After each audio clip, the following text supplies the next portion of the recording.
जय स्वामीनारायण विद्यार्थी मित्रों, बायोलॉजी ई विद्याना क्लास में आपनु स्वागत है। बार सायन्स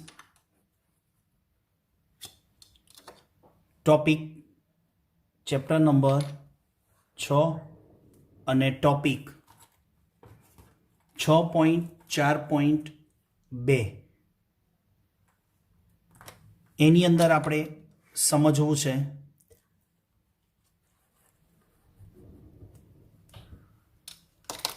કાર્યપ્રણાલી અને ઉત્સેચક। टाइटल આપણે છે કાર્યપ્રણાલી અને ઉત્સેચક। એટલે શું? કાર્યપ્રણાલી અને ઉત્સેચક એટલે શું? કોના સંદર્ભમાં સમજવું છે કાર્યપ્રણાલી અને ઉત્સેચક? તો એ સંદર્ભ આપણે લઈએ ડીએનએના સ્વયં જનનને અનુલક્ષીને। કોને અનુલક્ષીને? ડીએનએના સ્વયં જનનને અનુલક્ષીને। અથવા આપણે આખો સળંગ એક ટોપિક છે ડીએનએનું સ્વયં જનન। આપણને માત્ર એ વાતનો ખ્યાલ આવ્યો કે ડીએનએનું સ્વયં જનન અર્ધરૂઢિગત પદ્ધતિથી થાય છે, એટલે કે સેમી કન્ઝર્વેટિવ, જેના વડે ડીએનએના એક અણુમાંથી બે અણુનું નિર્માણ થાય, જેને ડીએનએનું સ્વયં જનન કહેવાય। એ હાઇપોથિસિસ વોટસન અને ક્રિકે આપી। પ્રાયોગિક સાબિતી મિશેલ્સન અને સ્ટાલે આપી। પણ આ પ્રક્રિયા થાય છે કેવી રીતે? એક અણુના બે અણુ કેવી રીતે બને? એટલે એના સંદર્ભમાં આપણને એનસીઆરટીમાં વોટસન અને ક્રિક દ્વારા રજૂ થયેલું મોડેલ અને એની હાઇપોથિસિસ કે અર્ધરૂઢિગત પદ્ધતિથી ડીએનએનું સ્વયંજનન થાય છે, ત્યાર પછી આપણને પ્રાયોગિક સાબિતી આપી મિશેલ્સ અને સ્ટાલ, એટલે એ ટોપિક આવ્યો। અને હવે ટોપિકનું નામ શું છે? કાર્યપ્રણાલી અને ઉત્સેચક। એટલે એમ કહેવા માંગે છે ટોપિક એનસીઆરટીમાં એવો લખ્યો છે કાર્યપ્રણાલી અને ઉત્સેચક, પણ આ શબ્દ કોના સંદર્ભમાં, કોને અનુલક્ષીને કાર્યપ્રણાલી અને ઉત્સેચક? કાર્યપ્રણાલી એટલે ડીએનએનું સ્વયંજનન અને ઉત્સેચક એટલે શું? તો ડીએનએના સ્વયંજનનમાં ઉત્સેચકો વડે ડીએનએનું સ્વયંજનન થાય છે, એટલે કે ઉત્સેચકોની હાજરીમાં સ્વયંજનન પૂર્ણ થઈ અને બે અણુઓનું નિર્માણ થાય છે। Late start.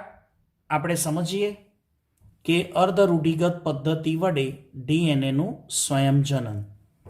હવે એ અર્ધરૂઢિગત પદ્ધતિ વડે જે ડીએનએનું સ્વયંજનન થાય છે એમાં ઉત્સેચકોની હાજરી જરૂરી છે।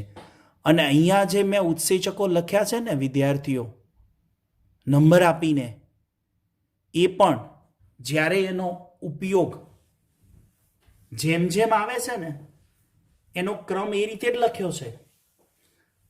5 ઉત્સેચકો, બરાબર? 5 ઉત્સેચકો, પણ એ 5 મેં ક્રમમાં લખ્યા છે, કારણ તમને ગમે તેમ 5 લખીને નથી મારે સમજાવવાના, કારણ કે ક્રમશઃ પહેલો આવે, એના પછી આ બીજો, પછી ત્રીજો, પછી ચોથો અને પછી પાંચમો।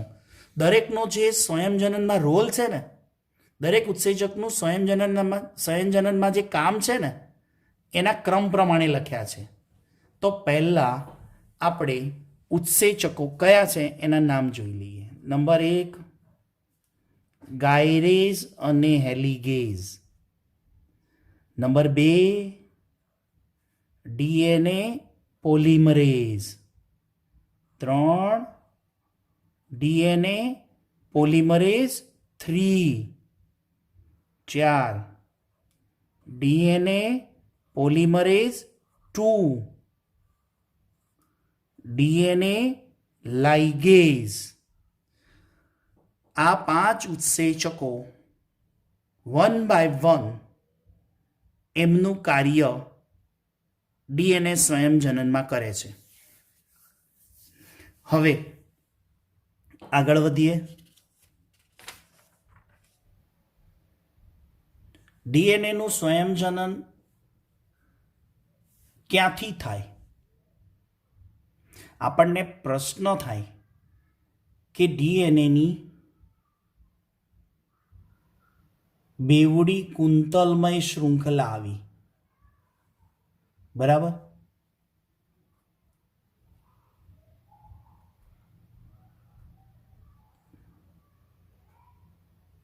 બેવડી કુંતલમય શૃંખલા છે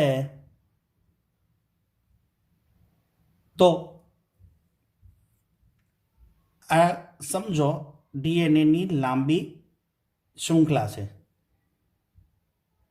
સ્વયંજનન આમાંથી કઈ જગ્યાએથી થાય એ પણ પ્રશ્ન છે. ક્યાંકથી તો સ્વયંજનન થવાની શરૂઆત થતી હશે ને. તો એ જે ડીએનએનું સ્વયંજનન થાય ને જે જગ્યાએથી, ત્યાં ઉત્પત્તિ સ્થાન હોય. ડીએનએના સ્વયંજનનનું ઉત્પત્તિ સ્થાન, એને ડીએનએનું સ્વયંજનન એમ છે કે ગમે ત્યાંથી શરૂ થતું નથી. ડીએનએનું સ્વયંજનન ગમે ત્યાંથી શરૂ થતું નથી. ડીએનએ પોલિમરેજ ઉત્સેચક છે એ સ્વયંજનનની શરૂઆત કરી શકતો નથી. આગળ જેટલા ઉત્સેચકો બતાવ્યા એમાંથી કોઈ ઉત્સેચક ડીએનએના સ્વયંજનનની શરૂઆત કરતો નથી. એટલે કે એ ઉત્સેચકો સ્વયંજનનની પ્રક્રિયાને નિયંત્રિત કરે છે પણ સ્ટાર્ટ નથી કરતા. કઈ જગ્યાએથી ડીએનએનું સ્વયંજનન થવું જોઈએ? તો એક ઉદાહરણ છે કે ઇકોલાઈ બેક્ટેરિયા ઉપર સાયન્ટિસ્ટોએ પ્રયોગ કર્યો છે. આ બધો ડીએનએનું સ્વયંજનન કેવી રીતે થાય છે, ક્યાં થાય છે, કેટલા ઉત્સેચકો છે, એ બધું જ સ્ટડી પ્રોકેરિયોટિક સેલ એટલે કે ઇકોલાઈ બેક્ટેરિયાને ઉપયોગ કર્યો છે. અને એમાં ડીએનએમાં કેટલાક ચોક્કસ સ્થાનો હોય છે. ડીએનએમાં કેટલાક ચોક્કસ સ્થાનો છે જ્યાંથી સ્વયંજનન થવાની શરૂઆત થાય છે, બરાબર? એ જે જ્યાંથી શરૂઆત થાય ને એને સ્વયંજનન ઉત્પત્તિ સ્થાન કહેવાય. દાખલા તરીકે આ પ્લાઝમિડ છે, બેક્ટેરિયાનું ડીએનએ પ્લાઝમિડ.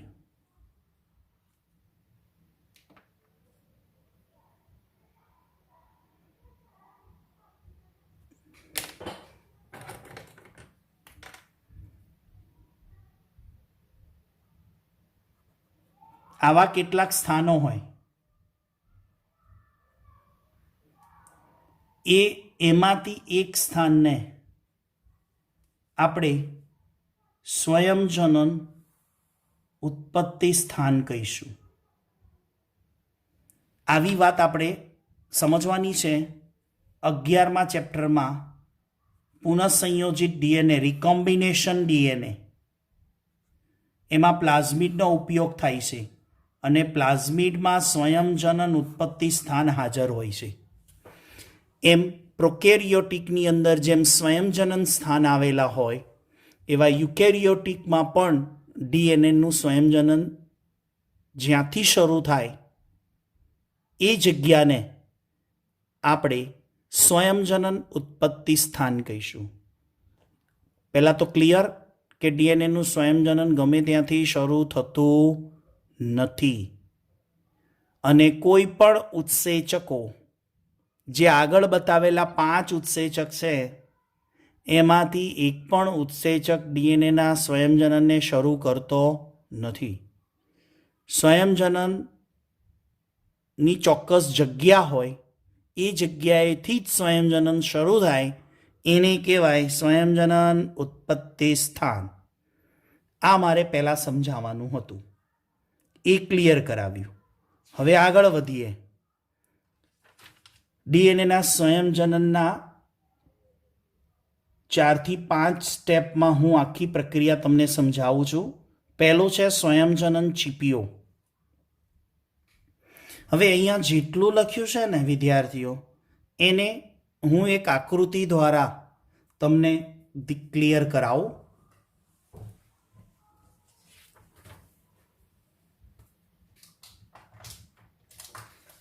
આકૃતિ દ્વારા બધી જ સમજ લઈશું, પણ અહીંયા જોડે શબ્દો પણ છે. ચલો, પહેલો ઉત્સેચક આપણે કયો લીધો તો લાઇનસર? ઉત્સેચકનું નામ ડીએનએ ગાયરેઝ અને ડીએનએ હેલિગેઝ. ડીએનએ ગાયરેઝ અને ડીએનએ હેલિગેઝ.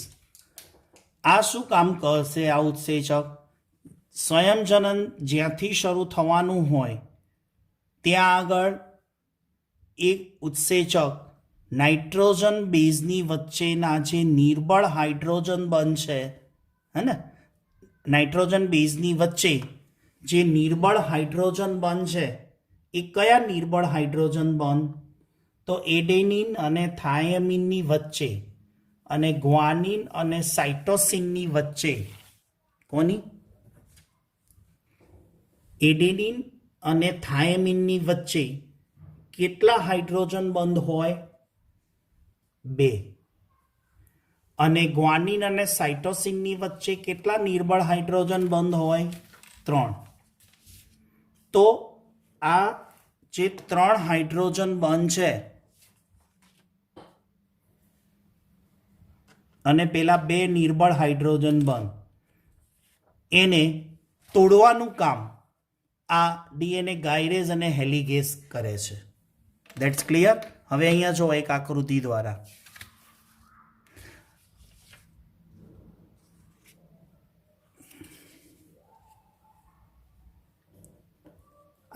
દ્વારા સમજ આપું છું.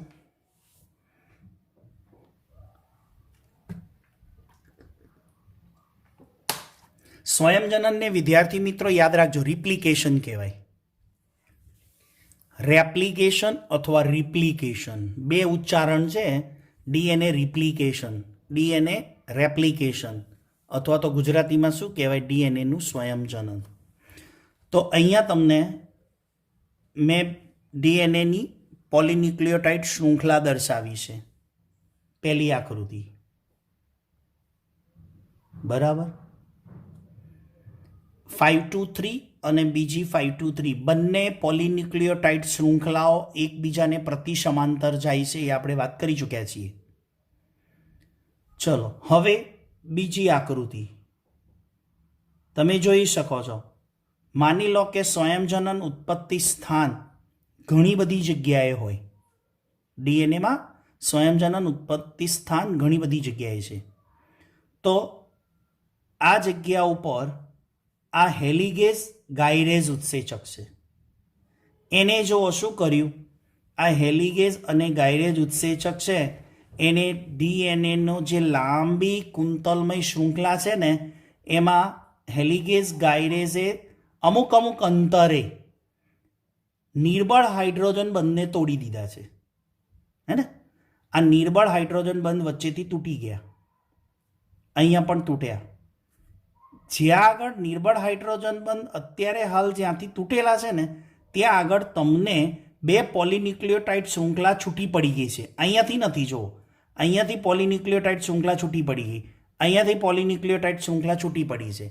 આ જે પોલીન્યુક્લિયોટાઇડ શૃંખલાઓ છે એની વચ્ચેના નિર્બળ હાઇડ્રોજન બંધ તૂટી ગયા અને ત્યાંથી છૂટી પડી ત્યાં આગળ આવું આખી ડીએનએમાં અમુક અંતરે દેખાય. એને આપણે રિપ્લિકેશન બબલ કહીશું. શું કહીશું? રિપ્લિકેશન બબલ. ગુજરાતી કરીએ ને તો સ્વયંજનન પરપોટા. તો આવા પરપોટા દેખાય. પરપોટા એટલે જ્યાં આગળ નિર્બળ હાઇડ્રોજન બંધ તૂટ્યા છે અને 2 પોલીન્યુક્લિયોટાઇડ શૃંખલા છૂટી પડી ગઈ છે. હવે આને ઝૂમ કરીને આપણે જોઈએ તો ત્રીજી આકૃતિ શું બને કે આ જે સ્વયંજનન પરપોટા જે છે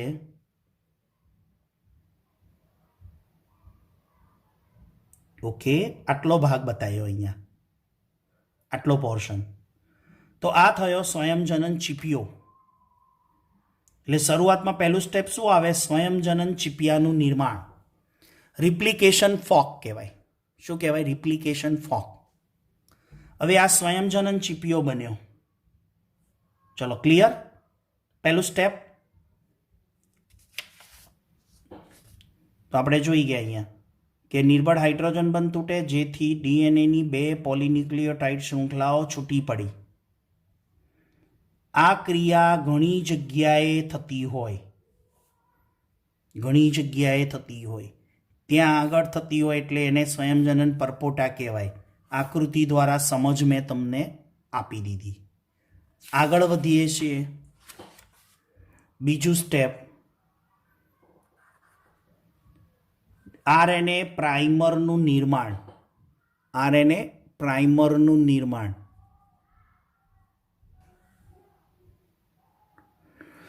ઉત્સેચક એના માટે જવાબદાર છે.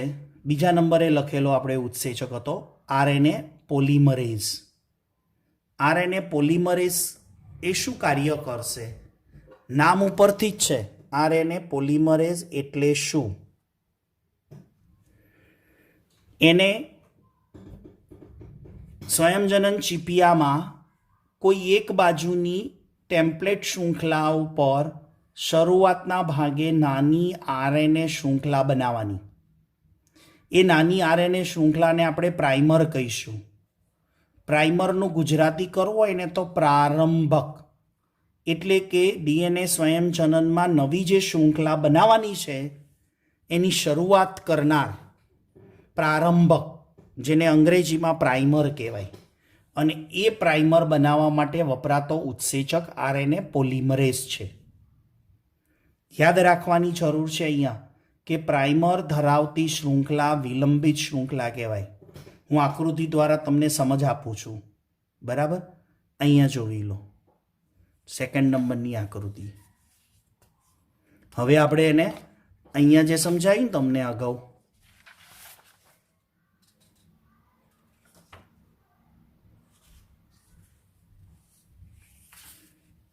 આ જે આકૃતિ સમજાવી પહેલી, બીજી, ત્રીજી, જેમાં શું રચાયું? સ્વયંજનન ચીપિયો. હવે બીજી આકૃતિ જુઓ.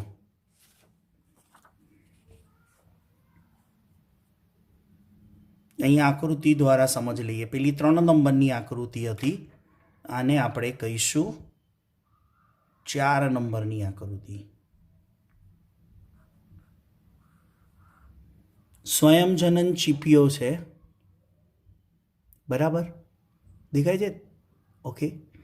આ જે સ્વયંજનન ચીપિયો છે એમાં થોડીક માહિતી આપી દો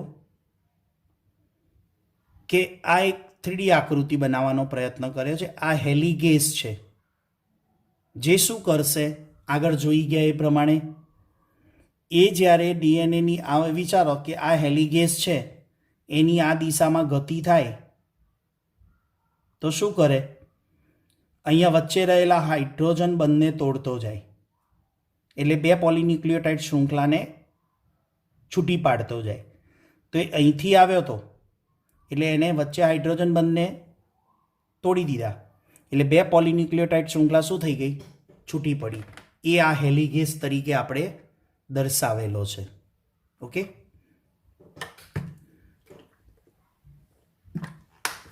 બીજું, અહીંયા આપણે શું બતાવ્યું છે? પ્રોટીન છે. આ લાલ સ્કેચ પેનથી જે બતાવ્યું છે ને એ એસએસબી છે. એસએસબી એટલે ઇંગ્લિશમાં એવું કહેવાય સિંગલ સ્ટેન્ડર્ડ બાઇન્ડિંગ, એટલે કે એક શૃંખલાને બંધાતું પ્રોટીન છે. એટલે આ પ્રોટીન શું કરશે એ હું તમને એનું કાર્ય સમજાવી દઉં.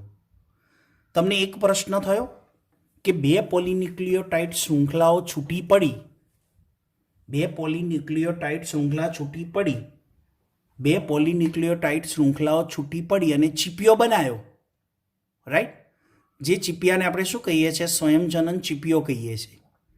હવે આ ચીપિયો બન્યો, 2 શૃંખલા છૂટી પડી, પછી ફરી ભેગી કેમ નહીં થતી? ફરી જોઈન્ટ કેમ નહીં થતી?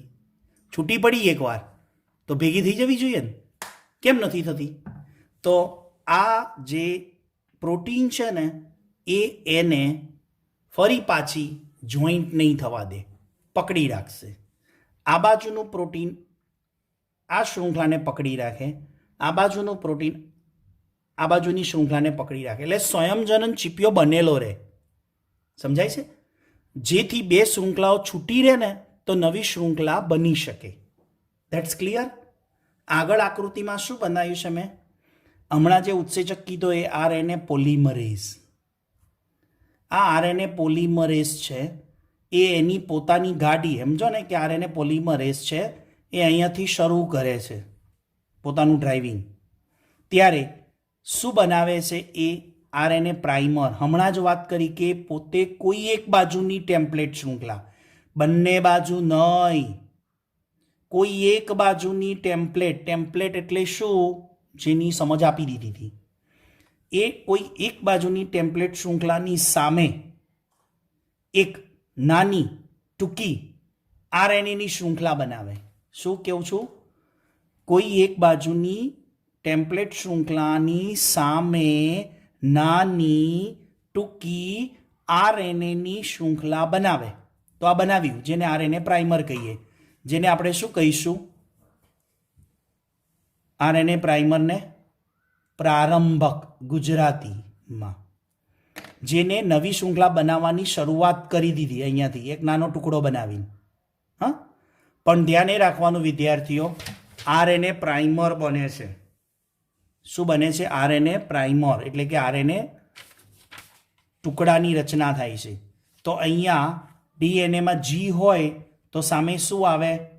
સી. એ હોય તો સામે શું આવે? ટી. ટી આવે? ના, કેમ કે કોની ટૂંકી શૃંખલા છે? આરએનએની. તો આરએનએમાં શું હોય? યુ હોય, ટી હોય નહીં. એટલે ટેમ્પલેટ કેમ કહેવાયું? અગાઉના વિડીયોમાં કીધું હતું, સામે નવી શૃંખલા બનવાની માહિતી પૂરી પાડે છે, અથવા બીબુ કહેવાય એને. તો એ હોય તો ટી આવે? કેમ ના આવે? આરએનએ પ્રાઇમર છે એટલે યુ લખવું પડે. ટી હોય તો અહીંયા એ ખરો, ટી હોય તો એ ખરો. એટલે આ સમજ યાદ રાખજો, આ મેઇન ઇમ્પોર્ટન્સ છે આ ભાગ આરએનએ પ્રાઇમરમાં. યસ, કે યુ આવે. હવે આ આકૃતિ દ્વારા આપણે શું સમજ્યા? આરએનએ પોલિમરેઝનું કાર્ય કોઈ એક ટેમ્પલેટ શૃંખલા, એટલે કે સ્વયંજનન ચીપિયાની કોઈ એક ટેમ્પલેટ શૃંખલા ઉપર સામે શું બનાવવાનું? આરએનએ પ્રાઇમર બનાવવાનું. એ આરએનએ પોલિમરેઝનું કાર્ય છે. ચલો ત્યારે આગળ.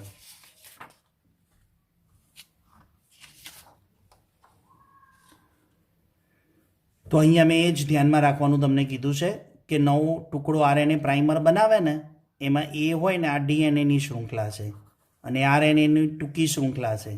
બરાબર? તો એ હોય તો યુ આવે, જી હોય તો સી આવે, સી હોય તો જી આવે. બરાબર? એ ધ્યાન રાખવાનું. હવે ત્રીજું સ્ટેપ. ત્રીજા સ્ટેપની અંદર અગ્રેસર શૃંખલા અને વિલંબિત શૃંખલાનું નિર્માણ. એને પણ બરાબર ધ્યાનથી સમજી લો. હવે ઉત્સેચક કયો આવે? ડીએનએ પોલિમરેઝ 3 નામનો. કયો ઉત્સેચક આવશે? ડીએનએ પોલિમરેઝ 3 નામનો ઉત્સેચક આવશે. એ ઉત્સેચક શું કાર્ય કરશે? તો કહે છે ટેમ્પલેટ શૃંખલાને પૂરક નવી શૃંખલાનું નિર્માણ કરે. ચીપિયાની એક શૃંખલા વિલંબિત શૃંખલા કહેવાય. ચીપિયાની બીજી શૃંખલા અગ્રેસર શૃંખલા કહેવાય. હવે આ બે શબ્દો વિદ્યાર્થીઓ તમારે સમજવા જેવા છે. અગ્રેસર શૃંખલા એટલે શું અને વિલંબિત શૃંખલા એટલે શું? તો આ જે લખાણ છે ને પહેલાં સમજી લો કે ચીપિયાની એક શૃંખલાને વિલંબિત કહેવાય. ચીપિયાની બીજી બાજુની ટેમ્પલેટ છે ને, ચીપિયાની એક બાજુની શૃંખલામાં વિલંબિત શૃંખલાનું નિર્માણ થાય અને ચીપિયાની બીજી શૃંખલા સામે અગ્રેસર શૃંખલાનું નિર્માણ થાય. હવે જો આકૃતિ દ્વારા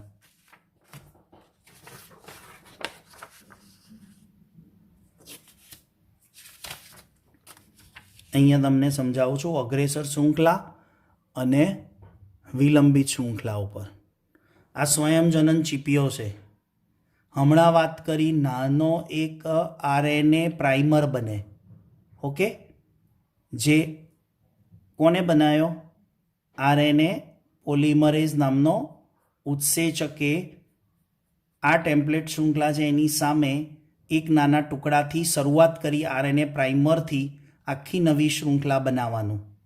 પણ હવે આરએનએ પ્રાઇમર બન્યા પછી અહીંયા ટુકડામાં ન્યુક્લિયોટાઇડ ગોઠવાતા જાય. હવે કેવી રીતે ન્યુક્લિયોટાઇડ ગોઠવાતા જાય? તો અહીંયા એ છે તો સામે ટી આવે, ટી છે તો એ આવે, જી છે તો સી આવે, સી છે તો જી આવે. કોઈએ પ્રશ્ન ના પૂછ્યો કે સાહેબ અહીંયા એ છે તો યુ કેમ નહીં, અહીંયા ટી આવે? કેમ? આરએનએ પ્રાઇમરનો એક નાનો ટુકડો જ હોય, બાકી અન્ય ટુકડા કોના હોય? ડીએનએના હોય. આ ટુકડો ડીએનએનો છે, આ ટુકડો ડીએનએનો છે, આ ટુકડો ડીએનએનો છે. આ આરએનએ પ્રાઇમરે તો માત્ર નવી શૃંખલા બનાવવાની શરૂઆત કરી આપી. પ્રાઇમર એટલે પ્રારંભક, એનો અર્થ નવી શૃંખલા બનવાની શરૂઆત કરનાર. આટલો ટુકડો જ છે. પછી બાકી બધા ન્યુક્લિયોટાઇડ આપમેળે ગોઠવાતા જાય. તો એ બધા ટુકડા ડીએનએના ટુકડા છે. આ ડીએનએનો ટુકડો છે. હવે જો વિદ્યાર્થી મિત્રો, આ શૃંખલાને વિલંબિત શૃંખલા કહેવાય. જ્યારે ચીપિયાની આ બીજી બાજુની ટેમ્પલેટ શૃંખલા છે એની સામે જે બને છે ને એને અગ્રેસર કહેવાય. કેમ આવું? વિલંબિત એટલે શું? હંમેશા સ્વયંજનનનો નિયમ છે કે એક બાજુની જે શૃંખલા હોય ને એ ટુકડામાં બને અને બીજી બાજુની શૃંખલા સળંગ બની જાય.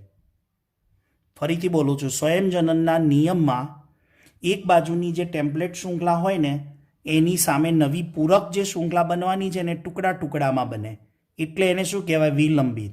એને બનતા વાર લાગે, ટુકડામાં બનતી જાય. જ્યારે સામેની બીજી શૃંખલા બને છે ને, એટલે કે ટેમ્પલેટ શૃંખલાની સામે નવી બીજી પૂરક શૃંખલા બને ને એ સતત બને છે, એટલે એને અગ્રેસર કહેવાય. એક રેફરન્સમાં એવું પણ છે, અગ્રેસર શૃંખલાને સતત શૃંખલા પણ કીધી છે. કેમ સતત શૃંખલા કીધી? કેમ કે એનું નિર્માણ સતત થાય છે. વિલંબિત શૃંખલાને શું નામ આપ્યું હતું? અસતત શૃંખલા. 11 સાયન્સની ચોપડીમાં લખેલું છે. 11 સાયન્સ ગુજરાત બોર્ડની ઈસવીસન 2005ની સાલની બુકમાં. કઈ?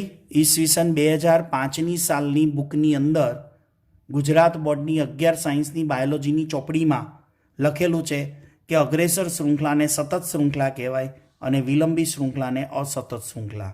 સમજણ પડી? વિલંબિત કેમ? ટુકડામાં બને છે. અગ્રેસર કેમ? સૌથી પહેલી બની ગઈ સળંગ બની ગઈ એટલે સતત એનું નિર્માણ થઈ ગયું અને આ ધીમે ધીમે ટુકડામાં બનશે. એટલે આ બે શબ્દો મારે સમજાવતા, વિલંબિત શૃંખલા અને અગ્રેસર શૃંખલા. હવે વિદ્યાર્થીઓ, બીજી એક સૂચના કે અહીંયા આરએનએ પ્રાઇમરનો ટુકડો છે, અહીંયા ડીએનએનો ટુકડો છે, ડીએનએનો ટુકડો છે. તો આ શૃંખલામાં આરએનએ અને ડીએનએના બેના ટુકડા થયા.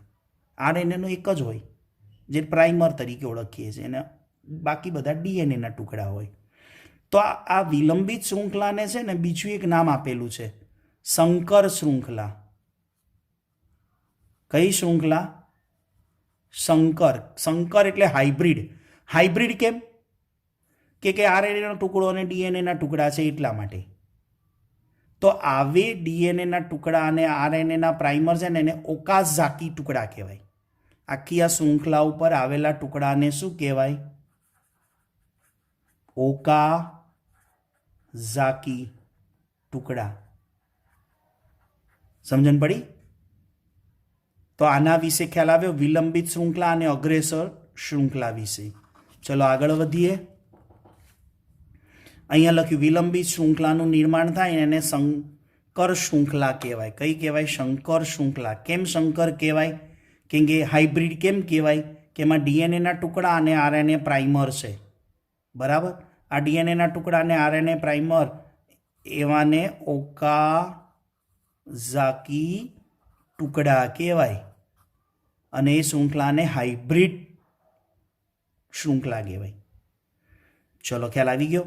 એક બાજુની શૃંખલા વિલંબિત જે અસતત નિર્માણ પામે છે, બીજી બાજુની શૃંખલા અગ્રેસર શૃંખલા જે સતત નિર્માણ પામતી શૃંખલા છે.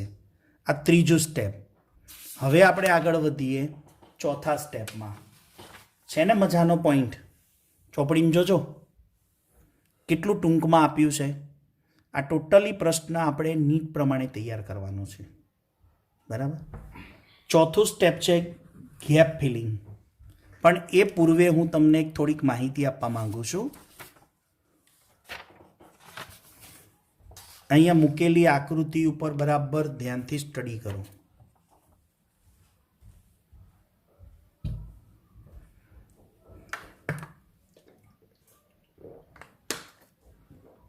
સ્વયંજનન ચીપિયો છે. આપણે વન સાઈડનો જ ચીપિયો બતાવતા હતા. વન સાઈડનો જ ચીપિયો બતાવતા હતા, રાઈટ. હવે એકચ્યુઅલી આવી પરિસ્થિતિ હોય, હા, તમને આખું એક વિઝન ક્લિયર કરાવું છું, એક ચિત્ર ક્લિયર કરાવું. હવે આ જે બબલ્સ હતો ને, આમાં એક સાઈડનો આપણે આ બાજુનો ચીપિયો સમજાવીએ કાં તો આમ સમજાવીએ છીએ આપણે, રાઈટ. પણ આ બબલ્સમાં શું હોય છે? જો અત્યારે હાલ ધ્યાન આપો. આ બાજુનો ભાગને રાઈટ ગણીશું, જમણી બાજુ. આ બાજુના ભાગને શું ગણીશું? લેફ્ટ ગણીશું, બરાબર. તમારા ડાબા હાથે અને જમણા હાથે બરાબર ધ્યાનથી જુઓ. આ રાઈટ, આ લેફ્ટ છે અને આ રાઈટ છે, બરાબર.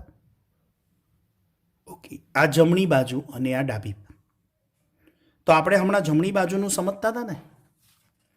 આ જે આકૃતિ તમને સમજાવતો હતો એ કઈ સમજાવતો હતો?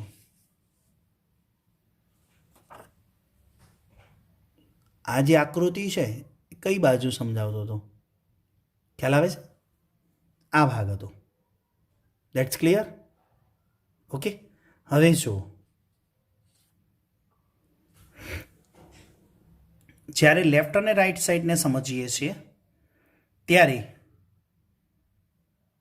અહીંયા મારે આ આકૃતિ દ્વારા સમજાવવાનું એવું હતું પ્રયોજન કે ડીએનએનું સ્વયંજનન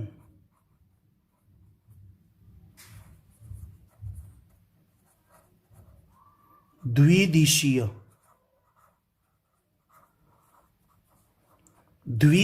એટલે બંને દિશામાં થાય છે.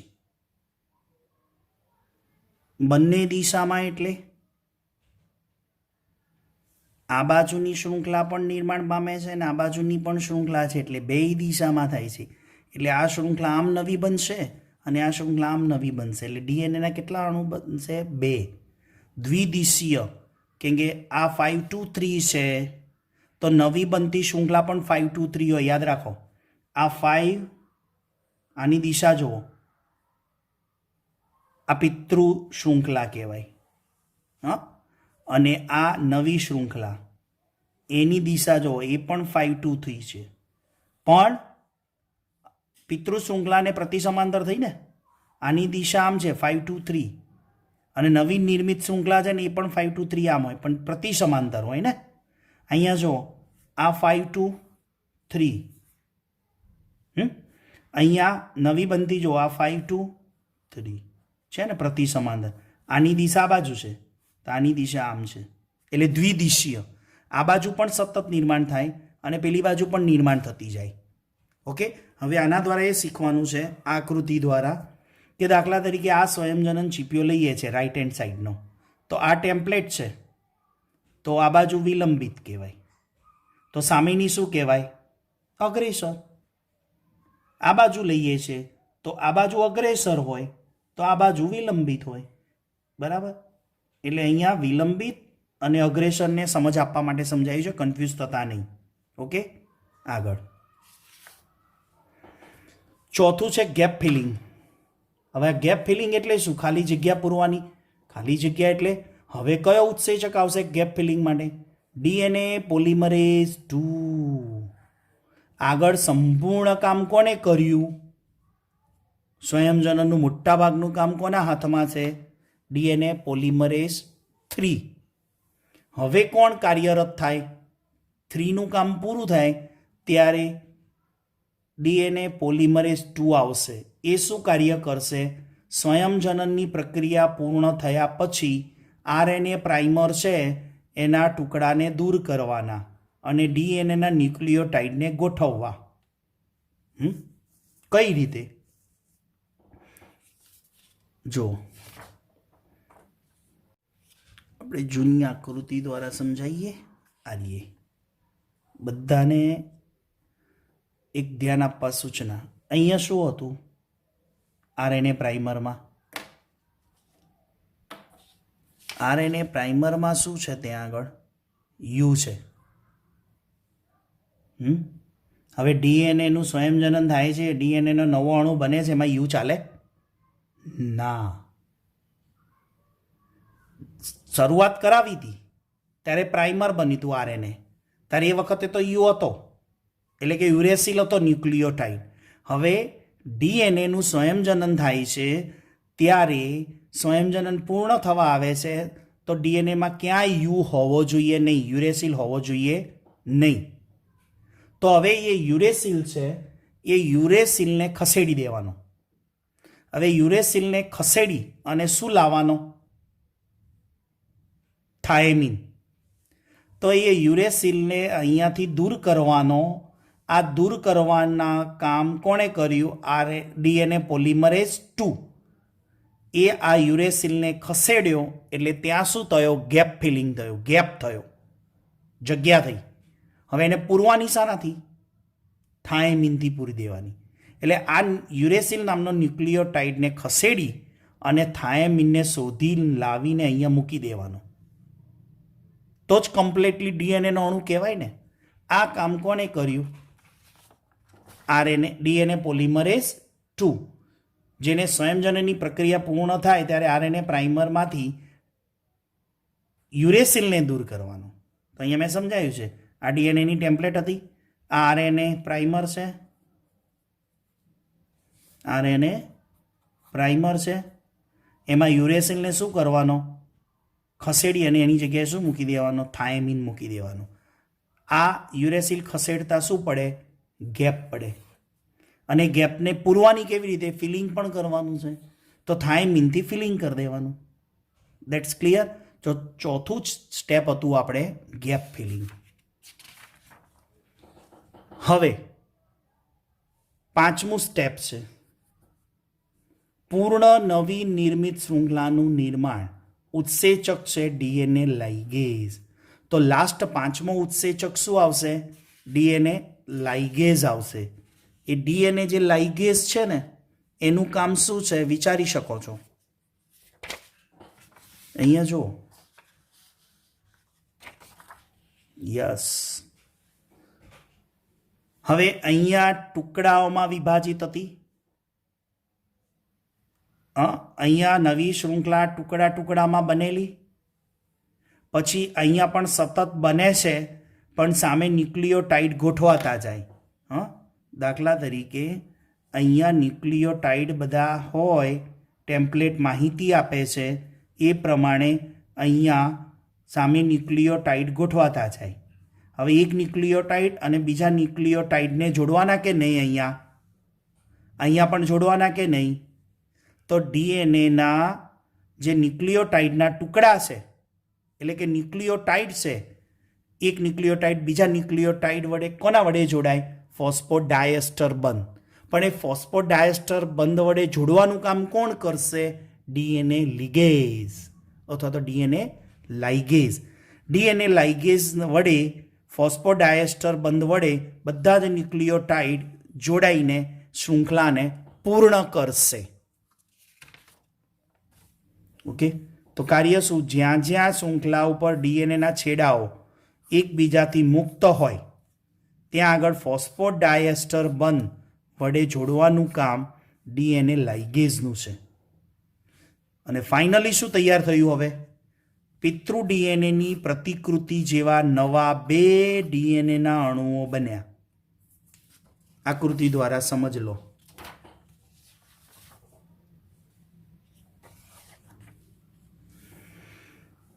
ડીએનએના સ્વયંજનનમાં નવા 2. તો આ પહેલી આકૃતિ.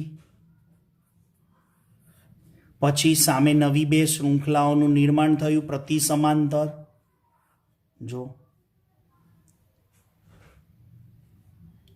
આ પિતૃ શૃંખલા,